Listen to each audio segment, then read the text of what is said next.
আমার মা একটা কথা বলছি, ইলিয়াস রে, আল্লাহ তোমার একদিন লাখ লাখ টাকার কোটি কোটি টাকার মালিক বানাবে, কিন্তু একটা কথা বলবানি গো বাবা,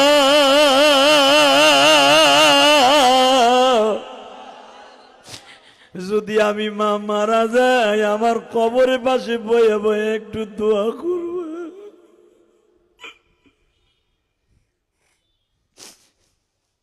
বাজানরে যখনই গ্রামের বাড়ি মাহফিলে যাই, মার কবরের কাছে দাঁড়াইলি চোখ ভরে পানি আসে। ও টাঙ্গাইলের ভাইরা, এই আসরের নামাজের পরে দেখো আমার মওলা তোমারে কবুল করে কিনা। আমি আমার মায়ের ঋণ শোধ করার জন্য, বাবা আমার মা বলছিল, ইলিয়াস রে পারলে জীবনে একটা মসজিদ বানাইস বাবা। 3.5 কোটি টাকার উপরে খরচ করে ঢাকা কারিগঞ্জে একটা মসজিদ বানাইছি বাবা।